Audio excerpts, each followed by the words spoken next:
Are you feeling so low on energy that it's really hard to do all the things like go to work, take care of the kids, do the laundry, cook the dinner, just get through your day? Well, if the answer was yes, you're going to want to stick around because we're going to talk all about the foods to eat and the products to use to balance your hormones.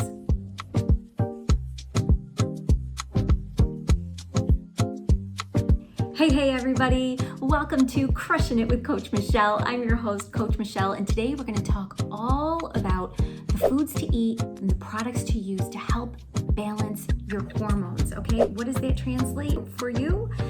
More energy, feeling better, feeling good, being able to do all the things, get the metabolism moving, basically feel good and feel like we want to be, right?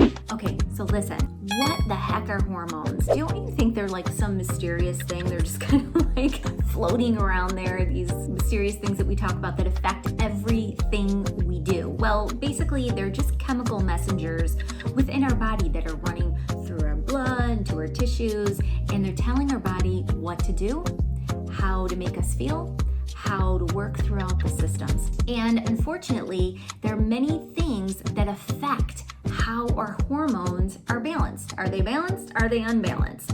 If you're feeling unbalanced, let me know in the comments how you're feeling and what you're going through. I would love to know. When we look at hormones, many times we think about the things that we know that unbalance hormones, right? Like puberty, pregnancy, going through rough times with stress in our lives. We kind of think about those particular things. And when we're looking at those particular criteria of unbalancing our hormones, we tend to think like there's nothing that we can do to control those because those are just normal body functions.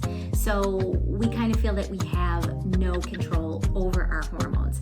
However, I have some really good news for you. There are some things that we can do to help our hormones stay more balanced and for us to feel really good, to have more energy and be able to do all the things and to be in a better mood while we're doing them. So if you're interested, let me know in those comments and let me know the things that you do to balance your hormones.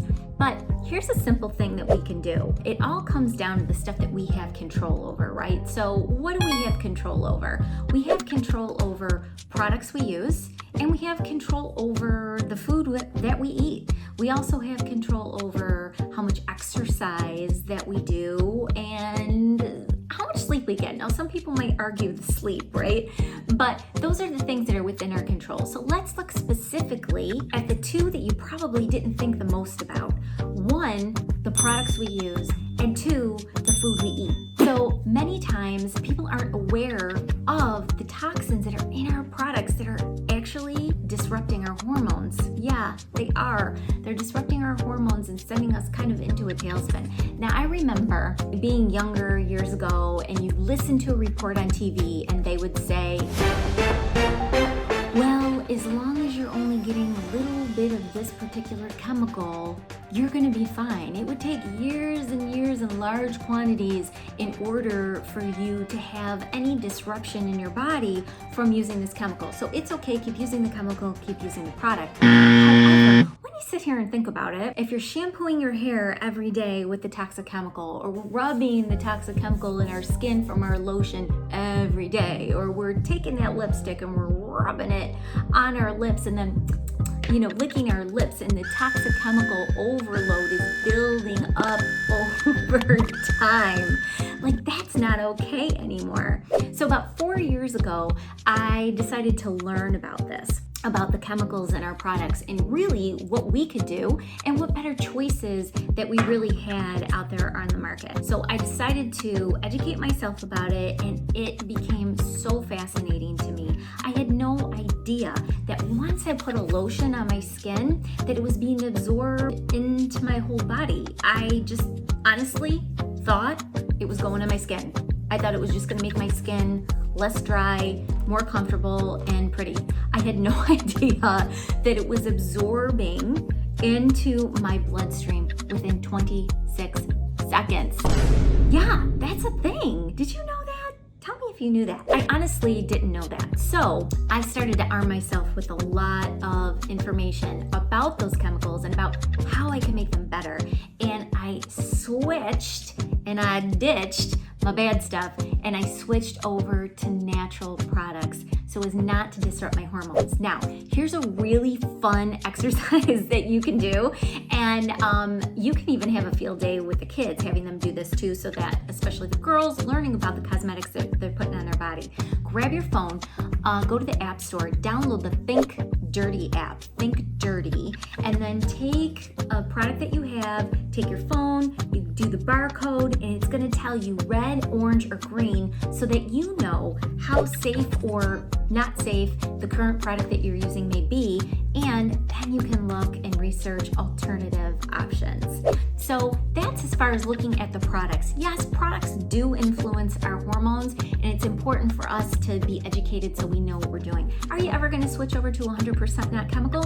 Maybe not, and that's okay, but you have the power to affect or to influence the chemical load coming into your body, and therefore influence what those hormones are doing as well. So here's the second way that you can actually influence what's going on with your hormones, balance those babies out, and that's just with the food we eat. So I would say the last 7 to 10 years, you hear so much more about eating clean and whole foods, eating things that are produced from nature, and putting really good clean foods in our body rather than processed foods. So sometimes I think it's kind of like, well, this tastes good too. Can I just eat the potatoes that are powdered potatoes rather than a real potato? Yeah, you most certainly can, but just take a minute just to understand maybe the processing of that particular food, or how it went to getting it in to be a processed food, because clean foods actually help balance your hormones. So when we're looking at foods, we're looking at macros, right? We're looking at your protein, your fats, your carbs, you're looking at the big nutrients. And when we're looking at protein specifically, oh my goodness, protein is such a good one to help balance hormones, because it actually has a direct effect on leptin and ghrelin. Okay, leptin and ghrelin hormones are released, which then can help you to balance out those hormones, therefore feeling better, have your body operating better as well. Okay, so a couple things that I like to talk about, like everybody knows, okay, eggs are loaded with protein, and chicken breast is loaded with protein and really good for you. And people also think leafy greens and kale. But how many people think about flaxseed like on a regular basis? I've got a couple fun facts about flaxseed, and these are really gonna help you get the most out of adding flaxseed into your diet. One is that flaxseed has this really protective shell on it. So even though the seeds are beautiful, and you might be tempted to, like when I'm making a muffin, to sprinkle it on a muffin and bake them, and they look beautiful, but we're not getting the full benefit of flaxseed unless the seed is all ground up, because that shell is so strong that it's just gonna pass right through your body.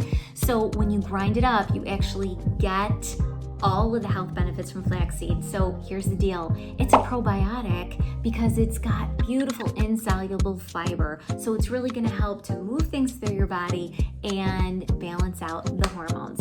Also, pomegranate. How many people love pomegranate and eat pomegranate? It's delicious, right? Well, pomegranate is important for so many reasons. It's high in antioxidants, so that is fantastic, but it's also known to block excess estrogen production, which I call extrogen.